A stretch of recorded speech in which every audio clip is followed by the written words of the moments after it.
What up, guys? Welcome back to the channel, dude. We can finally start spraying some primer on this. Ran to Old School, grabbed some high build primer this morning. Same stuff that I always get. It's U-Pol brand. This stuff is a 4-to-1 mix ratio, so you mix 4 parts of the actual primer, 1 part of the hardener, in which I had some. So this is the one I just got. I had some left. Reason being, because as you guys know, my old high build primer got filled with water. I need to really stop leaving stuff in here. I'm trying to embed it into my head. Like, if you don't want to throw it away, don't leave it in here. You know what I'm saying? For reference, if any of you guys are interested, this primer kit costs $101. So it was this right here, $101. So once again, I couldn't leave Old School without spending $100, but yeah, I let you guys know the price on this kind of stuff just in case, you know, you guys are wondering, like, or trying to brainstorm on how much it would cost for you to do your own projects. But anyhow, got this thing all prepped and ready to go. I went ahead and I masked off the door strikers because I don't want to take them out. I want to leave them right where they're at. And yeah, I got this all sanded last night. I did a little bit more touching up right now, which I'm probably still gonna do again. Something like this, bro. It's like no matter what, you end up seeing somewhere you missed. I just realized this entire the inside of the firewall, this is all shiny right here. I didn't sand there. Never ending, bro. It's never ending. First thing we gotta do is hit it with an etch primer. So I have a very little bit of etch primer inside of my gun. I shouldn't need a whole lot because I'm just gonna go around the truck and I'm gonna hit all the places that's bare metal.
Alright, got all the metal surfaces sprayed with our etch primer, so now we'll have good, strong adhesion to the areas that went all the way down the metal. Now it's time to make this thing all one color.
All hit with high build. Now I did not do the inside of the truck because there's no reason to do the inside with high build. It'd be a waste of primer, to be straight up with you. But I am gonna do the inside with the epoxy primer whenever we move on to that. But right now this needs to have some time to cure. I need this primer to dry completely so that I can come back and block sand it and get everything all nice and smooth. And that is when we'll go ahead and then hit the whole entire thing once again with our epoxy primer.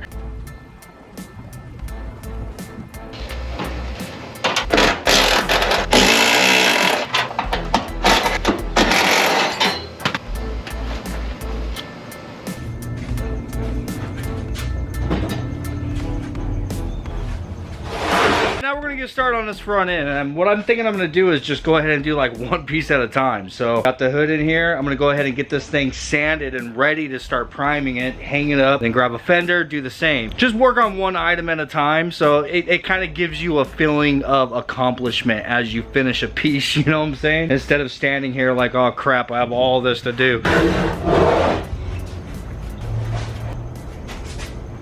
Now before we actually start sanding on this hood, I have a little bit of work I need to do to this thing. I gotta cut all this structure out. So this is a steel hood. This isn't fiberglass or anything like that. So this thing is gonna be plenty rigid enough without having to have this whole contraption right here in the center. I don't know if this is going to be in the way in the future with whatever intake manifold I end up running on the LS. Better safe than sorry. I'm gonna go ahead and just cut it out now. Not only are we gonna get some extra space in the engine bay, but we're also gonna lose a little bit of weight. Not a lot of weight, but you guys already know, every single little bit counts.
Damn, dude, I'm not gonna lie. This cut came out extremely clean, bro. I rounded these ends over here. I got all the burrs out, so it's not gonna cut you anywhere. Dude, I'm digging it. Big old globs of glue. Those were a pain in the ass. I don't know how much weight this is. I would say it's probably, I don't know, maybe 2.5, 3 pounds. You know, it's not a lot. Like I said, every single little bit counts. So as we're going along, if there's any places like that where we can save a little bit of weight, we'll do so. But now I'm gonna flip this over and get it sanded, get it hung up, and move on to the next body part.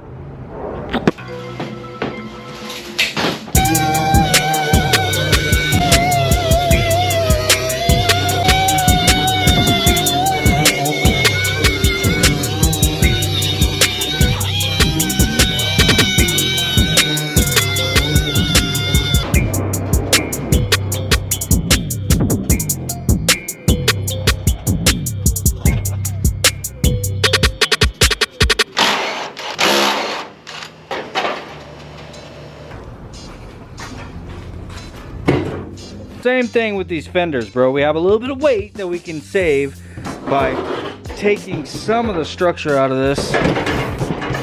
So the way these trucks are, the inner fender and the outer fender, it's all one piece, right? And basically what I'm gonna do is cut this structure right here out, and that is a ginormous ass spider web. Jesus Christ. I'll explain it from over here. Anyhow, I'm gonna cut this out.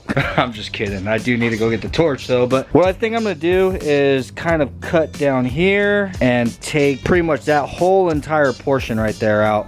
And then I might just come up here and just kind of connect the dots, you know what I'm saying? Like connect over to this one, connect to there, and then, I don't know, it's gonna get kind of funky. Screw that, I'm probably just gonna cut straight through here. and then down. Yeah, that's what I'm gonna do.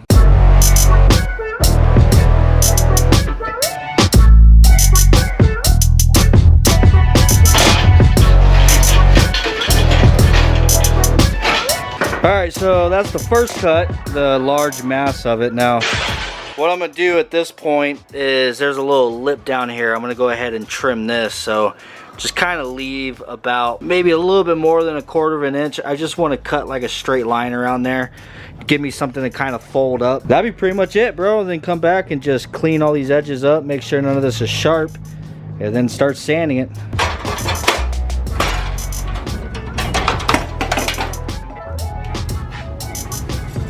Alright, so now I'll go ahead and take the buzz around and just kind of get it straight. One thing I've noticed that this works really, I don't even know what this thing is called. It's like an abrasive, like a paint remover or something. But this works really good to deburr it, because you can put this on the back side and on the front side, you know what I'm saying? Where this is a little bit harder to get on the back side in some areas. Especially on the hood it was. But yeah, so I'll use this first, and then I'll come back with this abrasive wheel, and then I'll finish off whenever I start sanding. I'll actually take the DA and I'll use it across these edges as well, and that really just kind of dulls them out and leaves them like nice and smooth where you don't get cut on them. So at least it's a nice job, man. You don't have to worry about, you know, cutting yourself later whenever you're working on this thing.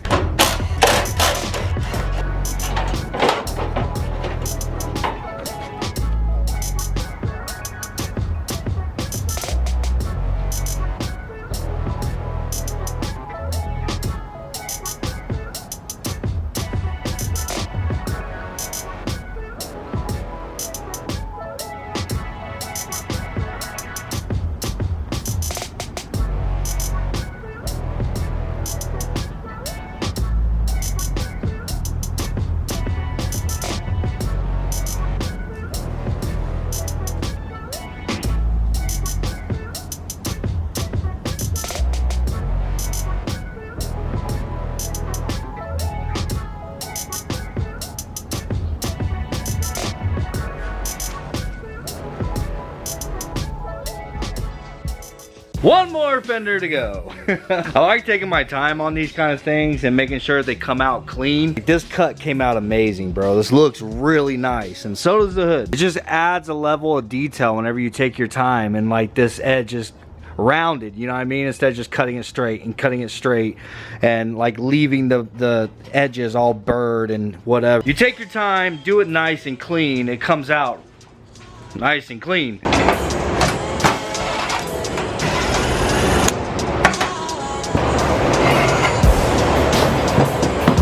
So the problem with these fenders versus the fenders that were actually on my truck is that these ones actually had these damn emblems on the fender. I don't know if that's like an older truck thing or something. I think this one was like an 89 or an 88, and my truck is a 90, or is it a 91? Either way, I don't know what I think it's just a difference in the years. I don't want these on the fender. I just want my fender to be clean, nothing on it. So I am gonna have to patch these holes up. So I'm gonna go ahead and get these all disassembled. There's a lot of stuff that's got to come off, like the antenna. There's little rubber pieces in here that the hood sits on.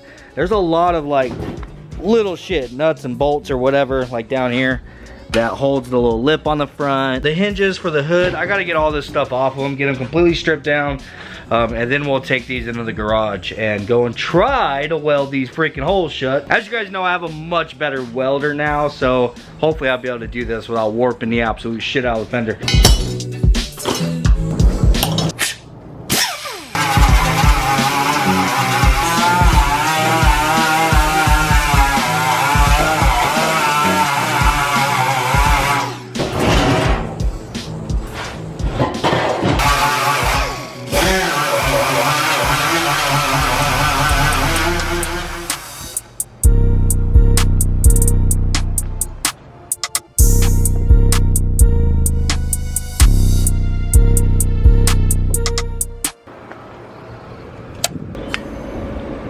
Alright, got the welder set up. I'm just gonna go ahead and weld these holes shut really quick so we can smoothen this out. Now, I went ahead and I got a penny actually clamped back inside of there. Dustin taught me that trick. I mean, don't get me wrong, I've always known, like from working at the sign shop, that you'd back up a hole that you want to fill it's pretty normal practice to use copper, but I don't know, I never thought of using a penny. Dustin came over whenever he was welding up some holes on the front of that flip EK. That's what he was doing. He was like, you got any pennies? I went into my little change jar and I grabbed me a few pennies out, so.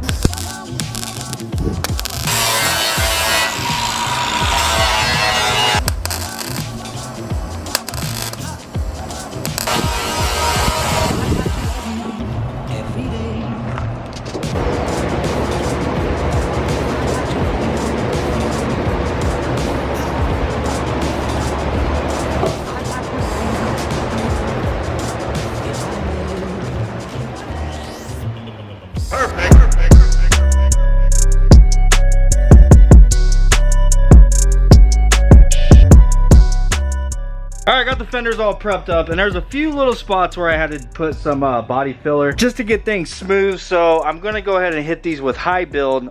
With the fenders, I'm going to hit with high build, but I'm not going to reduce it at all. I want it to be really thick because I want to come back and block sand these and get the fenders as smooth as I can. So I'm going to hit the fenders first without reducing the primer at all, and then I'm going to go ahead and reduce it a little bit to make it a little bit thinner to spray the hood. I hit the hood with our etch primer because it is down to bare metal in some places where I sanded. Same with the fenders, I hit it with the etch primer first, so.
Alright, so like I said, I got 2 coats of high build down on the fenders, but at its full strength, not thinned out at all. So what that does is, I don't know if I can really get the texture for you guys on camera. Can you guys see? Yeah.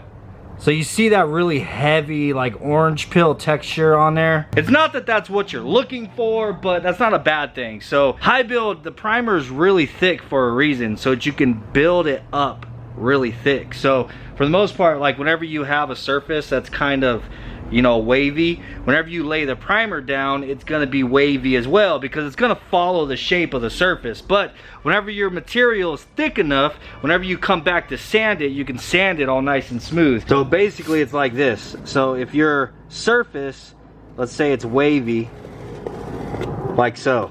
This is just for an example. And then you come in, you lay down your primer, and this is your layer of primer, right? Now this is on a microscopic level, and I'm sorry, the only thing I can find to write with is a pencil, so I hope the camera can see this. So there's your surface, there's your primer. Your primer is gonna follow the shape of your surface no matter what, but whenever your primer is thick enough, you have all that material in there, you come back and sand, you can sand it straight. That's the basic idea. So now, like I said, I went ahead and I reduced the rest of the primer that's in here. I thinned it out a lot, so it's gonna lay down a lot thinner for the hood because I don't need that much material on that hood. I basically just want something on there that's sandable because, as you can see, I mean, there's like no material on here at all. So anyhow, I hope I explained that all right. Gonna go ahead and primer that, and that's all I have left to do tonight.